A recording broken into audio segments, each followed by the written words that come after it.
میرا بچہ ہے تمہارا رشتے دار ہے.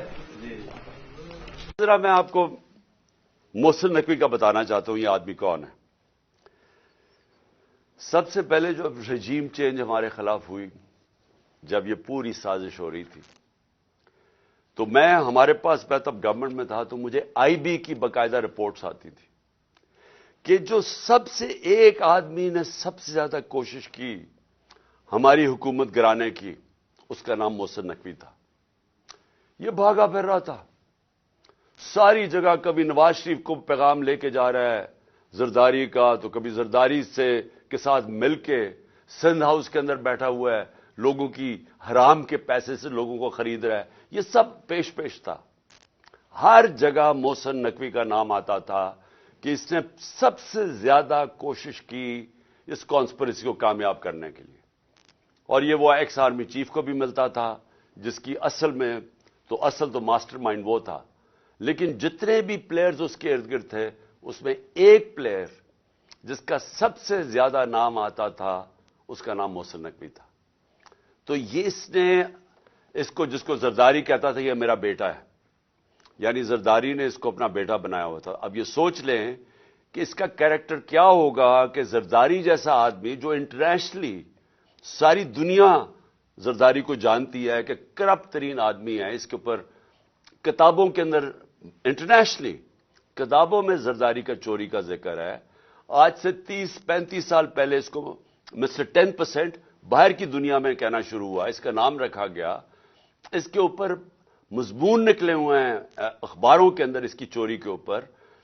اس زرداری جس کو اصل میں نیب میں جیل میں ڈالنا چاہیے تھا اور جیل میں گیا اور بچایا گیا، ہمیں سب کو پتا ہے کہ NRO 2 کی وجہ سے جو جنرل باجوہ نے دیا سب بچ گئے. وہ زرداری اس کو اپنا بیٹا سمجھتا ہے، اور وہ جو بیٹا ہے اس کی کیا اخلاقیات ہوں گی آپ کو پتا ہونا چاہیے کہ 2008 میں اس نے 35 لاکھ روپیہ نیب کو واپس کیا تھا. تسلیم کیا تھا کہ میں نے چوری کی ہے، اس لیے میں 35 لاکھ روپے آپ کو نیب کو واپس کر رہا ہوں. یہ وہ آدمی ہے، نہ اس کے اندر وہ اخلاقی معیار ہے، نہ اس کے اندر وہ غیر جانبدارانہ صلاحیت ہے جو کہ ایک کیئر ٹیکر پہ آنا چاہیے. اور اس کے بعد اگر کسی کو کوئی شک ہے کہ یہ تحریک انصاف کا بدترین دشمن ہے، اس کی جو چینل 24 کا بھی اٹھا کے دیکھ لیں، اس میں مسلسل تحریک انصاف کے خلاف پروپیگنڈا چلتا رہتا ہے.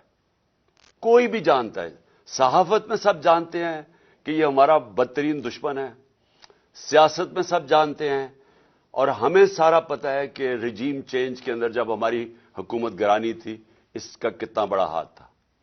اب اس آدمی کو اگر انہوں نے بنایا ہے اس پنجاب کا کیئر ٹیکر چیف منسٹر، تو اس کا کیا مطلب ہے؟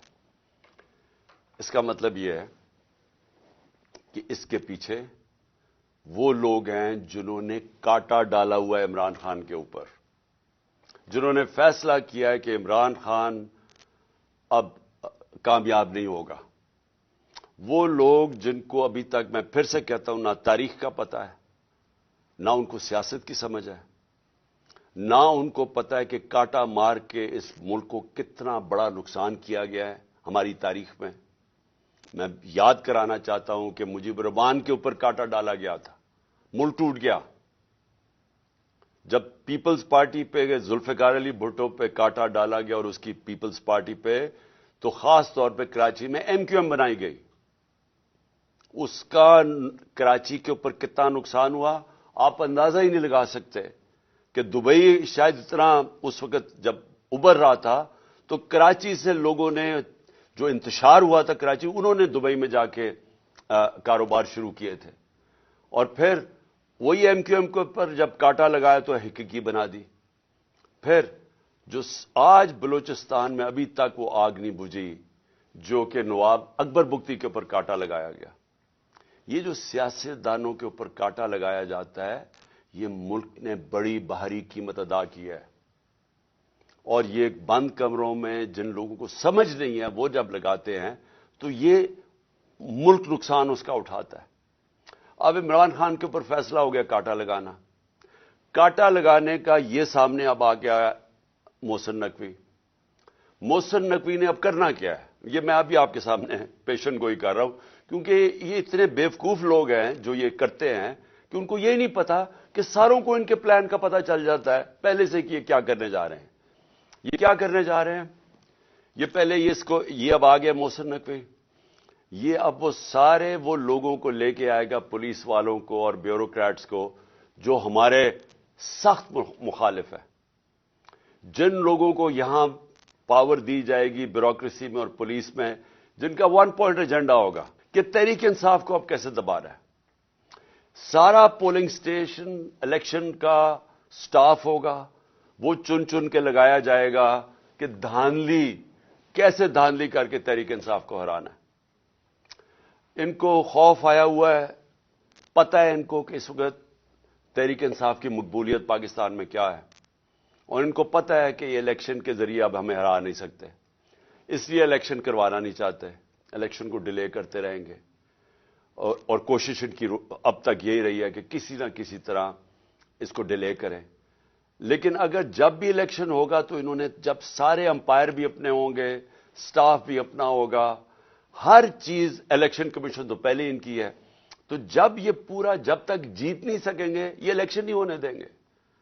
اور کیسز ہوں گے, عمران خان کو ڈسکوالیفائی کرو, اس کو جیل میں ڈالو, پی ٹی آئی کے لوگوں کو, جو لیڈرز ہیں ان کے اوپر کیسز کرو, ان کو الجھا دو, ورکرز کو پکڑو, اندر ڈالو, ایف آئی آر کرو. یہ بالکل جو زرداری کا جو فارمولا سندھ کے اوپر جو کنٹرول کر کے بیٹھا ہوا ہے وہ ایسے ہی ہے. کوئی اس کی زرداری کی پبلک میں, یہ ڈرتا ہے پبلک میں جاتے ہوئے. اس کی پیپلز پارٹی کی یہ مقبولیت ہے کہ سیلاب کے دنوں میں لوگوں کے سامنے نہیں نکل سکتے تھے اور ابھی بھی نہیں نکل سکتے. لیکن ان کا کام یہ ہے کہ پیسہ چلاؤ, خوف, ہراساں, ایف آئی آر, ونڈو سے لوگوں کو ڈراؤ, اور پھر کھل کے دھاندلی کرو, اور کوئی ان کو پوچھنے والا نہیں, کیونکہ الیکشن کمیشنر ان کے اپنے لوگ بیٹھے ہوئے ہیں. تو یہ بھی اب کراچی کا جو جس طرح کا الیکشن کروایا گیا, یہ ان کی کوشش ہے کہ یہ اب سب کچھ کنٹرول کر کے اپنا الیکشن کروائیں گے. میں ویسے آپ کو بتا دوں, ہم نے پوری اپنی کوشش کی. ہم نے یہ کوشش کی کہ ہمارا ملک مشکل, جب ہماری گورنمنٹ گرائی گئی تو ہم نے کوشش کی کہ ہم ہر طرح اپنے ملک میں انتشار نہ ہونے دیں. ہم نے آئین کے بیچ میں رہ کے سب کچھ کیا. ہم نے آئین کے بیچ میں رہ کے اپنے ساری جتنے جلسے جلوس کیے, ہمارے کوئی 65 سے زیادہ جلسے میں نے کیے, اور پاکستان کی تاریخ میں سب سے بڑے جلسے ہوئے. پرامن رہے, کبھی اتنی بڑی پبلک نہیں نکلی, لیکن ہم نے کسی قسم کا انتشار نہیں ہونے دیا.